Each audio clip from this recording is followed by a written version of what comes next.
right, and we are here joined by Bill. We had a great week last week of some games, and now we're going to talk about this is a season finale already before the playoffs. I know, unbelievable here. We're at the end of the so-called regular season. I'm old. It used to happen on Thanksgiving, right?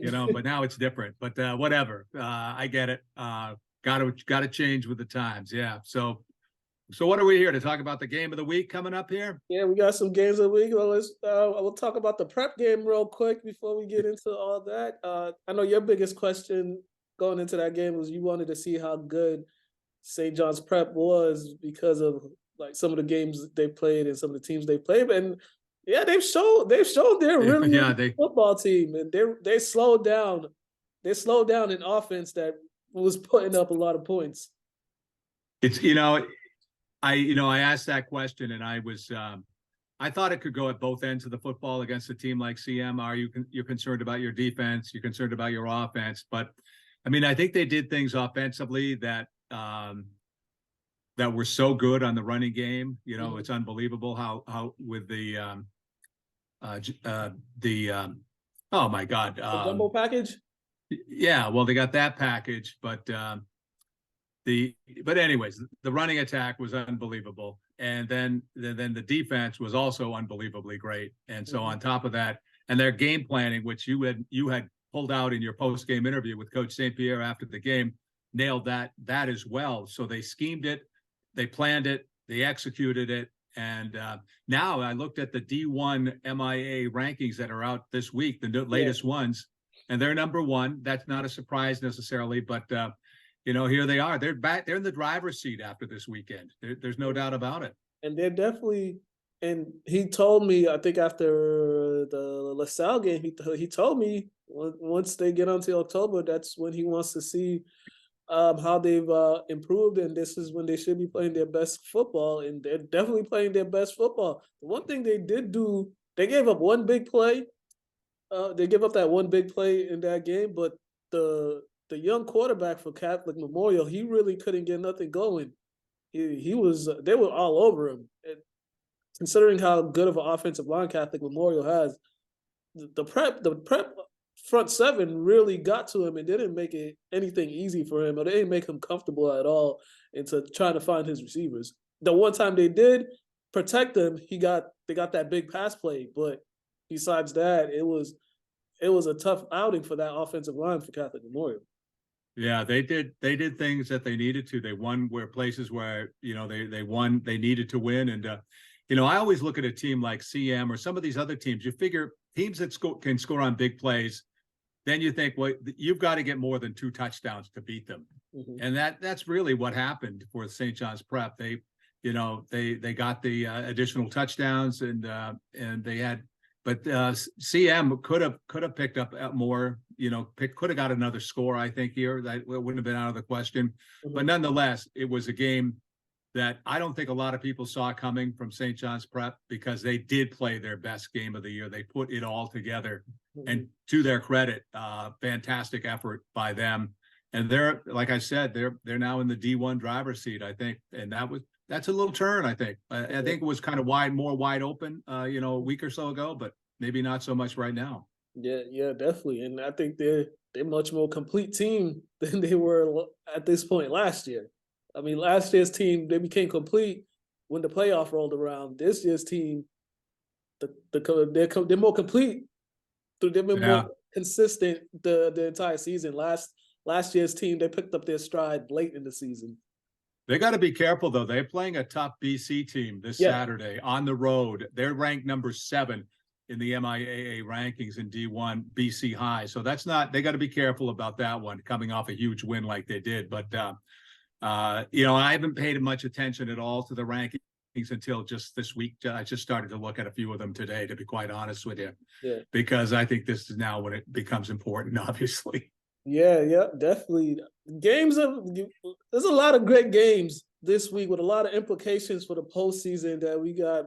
First off, what do you have? Well, I'll just start with I know you've got some other ones, but I'm with you on all of them. But Danvers at Marblehead, I'll make it sweet and short. I mean, these 2 teams have battled over the years. Marblehead has gotten the better of Danvers over the years. but this is Danvers' team that's won 5 straight. Marblehead's won 2 straight, and they're, believe it or not, they're shooting for a league title between these two teams here on Friday night in Marblehead. So there's a lot on the line for this game.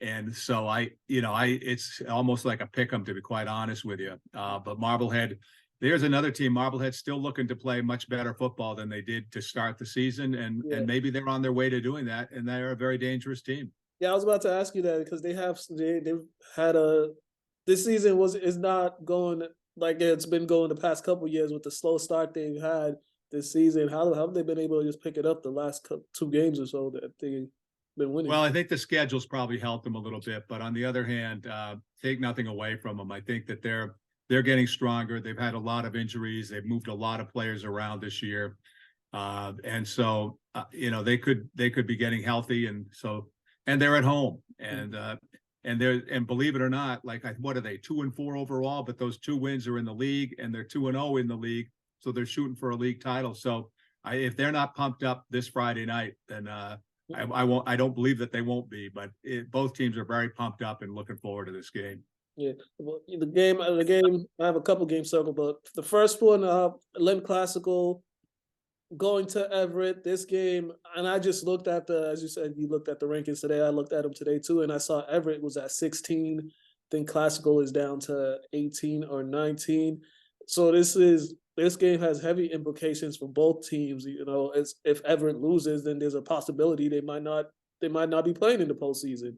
Classical has to get this win if they want to even have a chance to get into the postseason, because those 2 losses to Peabody and Salem hurt them in the rankings. But this one, if they're able to go on the road and get this game, this will give them a chance to get probably either 16 or 15. But it's going to be interesting what will happen if they'll move them up if they are able to pull it off. Yeah, it's hard for me to speak to that game having not seen Everett. Having seen Classical, though, I like Classical. I think they're a good football team.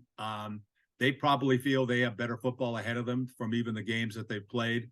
Mm-hmm. I mean, this team could have had, well, at least one more win for sure this year, and they played Peabody tough, as we've talked about before, I think, when they played over there earlier this season. But obviously this is a tough task for them playing at Everett. Everett's still pretty solid football team over there, and they got that has league title implications too, I believe. But yeah, I'm not this is for the GBL. sure of that. Yeah, this is for the GBL. Right. This is for the GBL. I'll say about Everett. They don't have the overwhelming talent they normally have, but they still have talent. The talent is still there. They still got players. They got a kid who's committed to Boston College who they use all over the place on offense. They got some other young players. They got some other players that are pretty good and fast themselves. So this is one of those games. It might be one of those games Classical got to keep up with the scoring, because one thing that Everett's been doing, they have been scoring the football. So Classical got to be able to keep up with the scoring. And there's one thing Classical can do. They can score.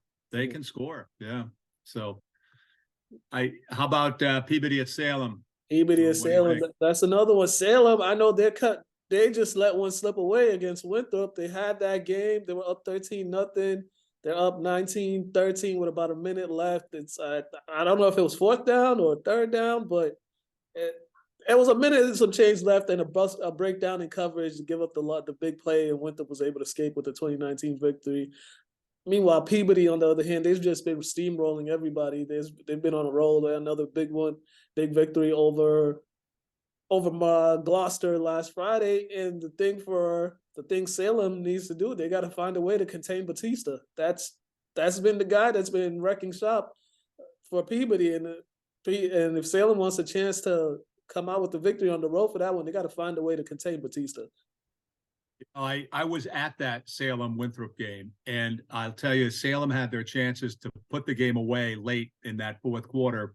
You mentioned the 3rd down, the 3rd and 2, then they had a 4th and 2, and they ended up turning the ball over on downs to Winthrop. Then 2 plays later, Winthrop goes 81 yards for the screen pass and touchdown. To Winthrop's credit, they're a good team. Winthrop's a good team, and I've seen them win twice this year. I've seen them lose twice this year. And that game looked like it was going to be a loss, but they were very competitive in that game. But Salem had been moving the ball well at different times during the game, and Winthrop just came up and made the plays on that 3rd and 2, the 4th and 2, late with about a couple of minutes left in the game, and they were down at the Winthrop 20, right down in the red zone, and they couldn't get it done. So I mean that forget the 81-yard pass, that's a killer in itself. So, but they had a chance to win it and kind of keep the clock going and maybe put another score in.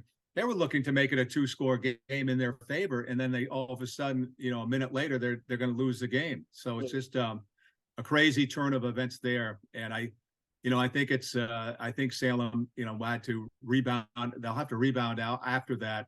But I'm pretty sure that this is a pretty good group of kids in Salem. Not that the Peabody kids aren't either, but I think we should have a great game on Friday night. Yeah, definitely. And then the last one I have Manchester Essex Kip Academy. This is another one conference. This is for the league conference. So if Manchester Essex wins this game, they'll have a three-way tie for the conference between Kip Academy, Manchester Essex, and Whittier Tech. If Whittier Tech defeats Lynn Tech, but if Kip Academy wins, then they outright wins the conference. And last I checked, they were number 3 in the division, in their respective division, I believe, in the rankings.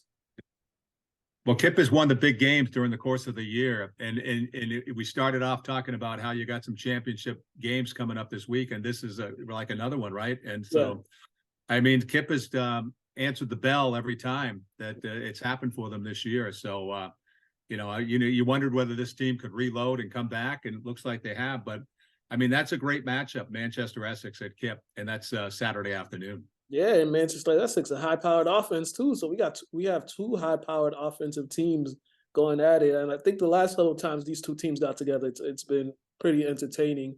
What I will say about Kip, about this year's Kip team, a lot more complete team than last year's team, which is a surprising thing to say with all the talent that they had last year.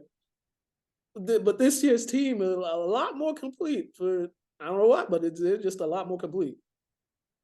No, what you're saying is last year's team, I think this is what you're saying. Last year's team had several outstanding athletes that when you get them one-on-one with a defender in these situations, they were going to win those battles because they were so good.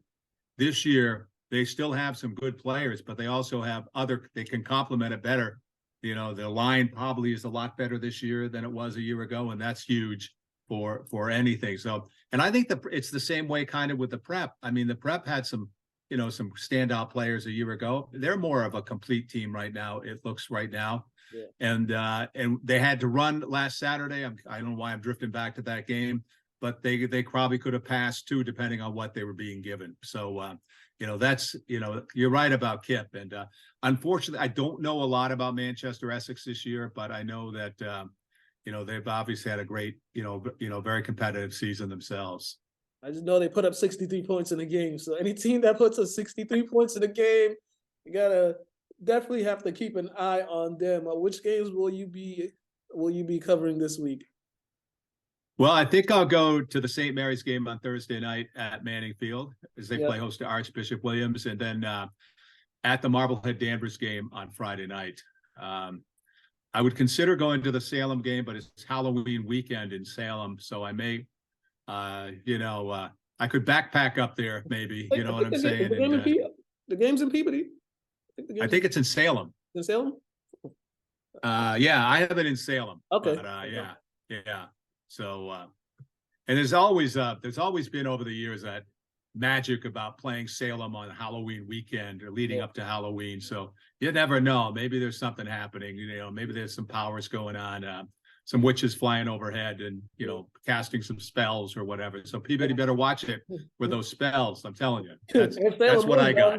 And if Salem wins, it'll be a tie, correct? For the yeah, I guess so. Yeah, right. You're right. Because they're both in that. Oh man, I don't have my other sheet with me here. Salem might be in that other division. Yeah. No, Peabody's in. Yeah, they're both down in their division. You're right. No, you're right. You got it. Yeah, they're both in that lower division or that second division. Yeah. All right. It's gonna be a fun way to end the year before we get ready to play for the playoffs next week when those rankings come out. I got to ask you quickly, where are you going to be this weekend? I'll be St. Mary's, and I'll be at St. Mary for the St. Mary's game. I'll be Friday. I'm going to Everett. I'll be there for the Oh, class. great. Yeah, I'll be there, and then I'll be at Manning for the doubleheader. I was gonna go to the BC High Yeah. St. John's prep game, but it's senior night for Kip, senior day I should say for Kip. So I'll be there for that, and then Tech will be right after that. You got some senior nights coming up too. You're right. All right. Well, great talking with you. Yeah. Likewise. Oh, you plug in the website, social media. Yeah. Thank you. It's MSONESports.com, MSONEWSports.com. And we have interviews up there with different coaches. We have some features. Just did a feature with some St. Mary's players that will be up, I guess, by Wednesday for sure, with players and Coach Sean Driscoll and so on. They've had a nice turnaround season, by the way. Young team, 5-2 right now. Give them a lot of credit. Maxwell Parent, Rookie of the Year. All right, that is Mr. Bill Newell. You guys, thank you once again, sir, for coming on. Appreciate it. You got it. We'll chat with everybody later.